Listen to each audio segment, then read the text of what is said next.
Good morning दोस्तों, नवीन education channel पर आपका स्वागत है।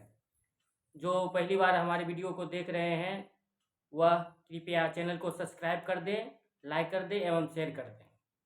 आज रेलवे की तैयारी करने वाले सभी कैंडिडेट के लिए जो कन्फ्यूजन फैला हुआ है कि वैकेंसी निकली है वह फेक है या रियल है, उसके बारे में आपको कन्फ्यूजन दूर करने वाले हैं। कि जो ये वैकेंसी आई आप देख रहे होंगे बोर्ड पर कि RRB ALP 2024 की वैकेंसी जो है 5696 पद जो है यह वायरल हो रहा है यूट्यूब फेसबुक पर कि यह बहुत छात्र का कहना है यह फेक है, बहुत का कहना है कि रियल है। इस पर बहुत सारे वीडियो भी बन चुके हैं। तो इसकी सच्चाई के लिए हम कुछ अध्ययन किए हैं, उसके बाद आपको यह वीडियो बना रहे हैं कि यह वैकेंसी फेक है या रियल है, इसके बारे में आपको जानकारी देंगे।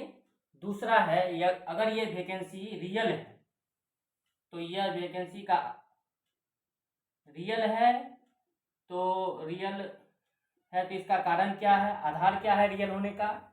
अगर यह फेक है तो इसका आधार क्या है। यदि ये वैकेंसी रियल है तो यह इसका लेवल क्या होगा, यानी अगर ये वैकेंसी रियल है तो इसमें लेवल 2 का ये वैकेंसी है। इसका मेडिकल स्टैंडर्ड A1 होता है, यानी कि स्टेशन मास्टर और ड्राइवर में यानी ALP में सबसे अधिक आंखों की जांच होती है, इसमें A1 मेडिकल स्टैंडर्ड चाहिए। जो भी छात्र LP की तैयारी कर रहे हैं वह नज़दीकी जो आँख का चिकित्सक है उनसे जांच भी करवा लें कि आपका मेडिकल स्टैंडर्ड A1 है या नहीं है, उसके बाद ही आप तैयारी करें। और आगे हम बताएंगे कि इतने कम वैकेंसी आने का आधार क्या है। इतने कम वैकेंसी आने का आधार सरकार क्या माना है यदि यह रियल है तो। दूसरा है कि रियल कारण इसमें क्या है इतने कम वैकेंसी का। तीसरा है कि रेलवे मिनिस्टर बहुत सारे वक्तव्य देते रहते हैं वैकेंसी से संबंधित और प्राइवेटेशन से संबंधित कि प्राइवेटेशन नहीं होगा, सभी के बारे में हम आपको बताएंगे। तो वीडियो में बने रहिएगा ताकि कोई भी कन्फ्यूजन है वो आपको नहीं रहे और वैकेंसी के बारे में पूरी जानकारी मिले। तो सबसे पहले हम बताते हैं कि यह वैकेंसी जो है यह रियल है। ये वैकेंसी रियल है, ये स्टडी करने के बाद हम आपको बता रहे हैं। तो रियल है तो इसका आधार क्या है। रियल है, इसका आधार है एम्प्लॉयमेंट न्यूज।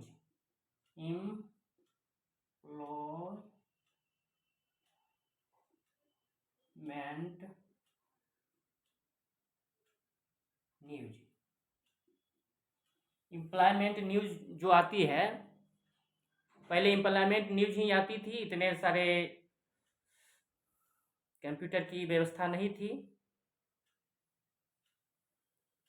तो एम्प्लॉयमेंट न्यूज देख के ही कैंडिडेट जो तैयारी करते थे उस पर ही भरोसा करते थे कि वैकेंसी कब आएगी। लेकिन अब तो पहले ही सोशल मीडिया पर वायरल होने लगता है कि इतना वैकेंसी आएगा। तो इसका आधार है एम्प्लॉयमेंट न्यूज।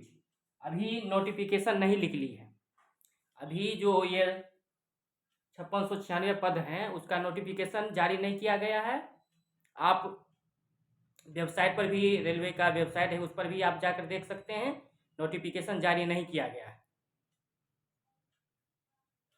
यह एम्प्लॉयमेंट न्यूज के आधार पर आपको बताया गया है कि इतना वैकेंसी आ रही है, जो सही है, रियल है। यह वैकेंसी यदि शीघ्र आएगी,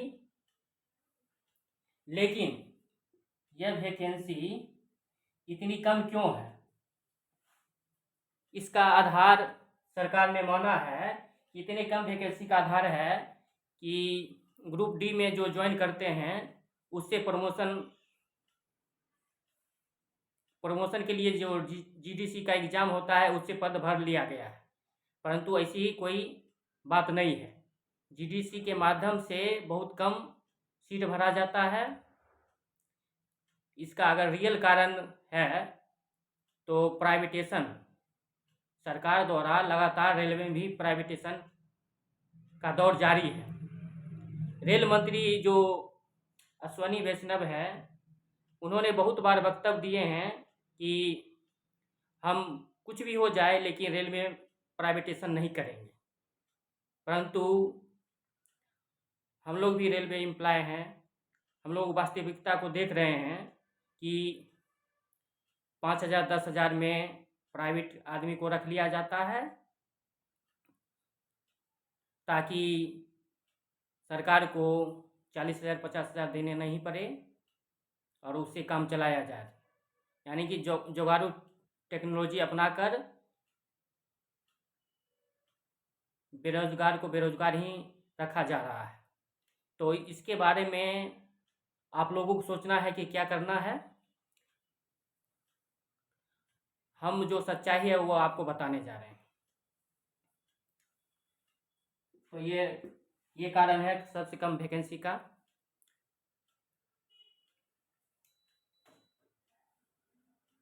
अगला है कि अब इतनी वैकेंसी आएगी 5696 वैकेंसी, तो यह कितने बोर्ड में होगी? तो यह आरआरबी में 21 बोर्ड 21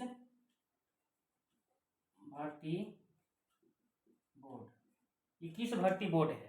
आरआरबी में 21 भर्ती बोर्ड है। उसमें अगर ये वैकेंसी आती है तो आप अनुमान लगा लीजिए कि कितने वैकेंसी एक बोर्ड में आएगी।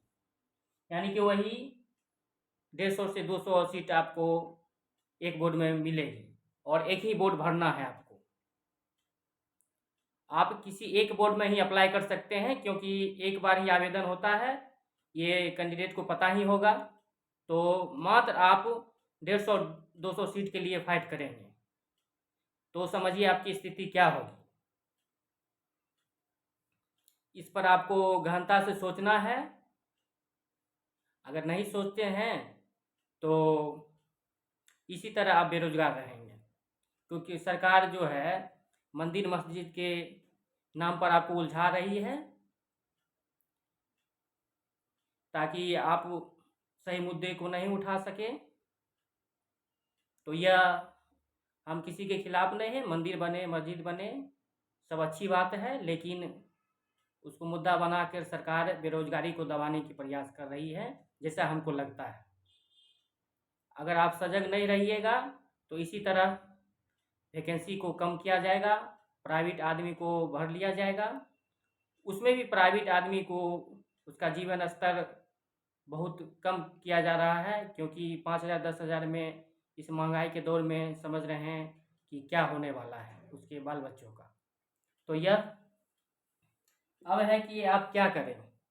तो आपको शांतिपूर्वक इसके बारे में आवाज़ उठानी है, ट्विटर के माध्यम से, फेसबुक के माध्यम से। यदि आप आवाज़ नहीं उठाते हैं तो इसी तरह हर क्षेत्र में, रेलवे हो, एसएससी हो,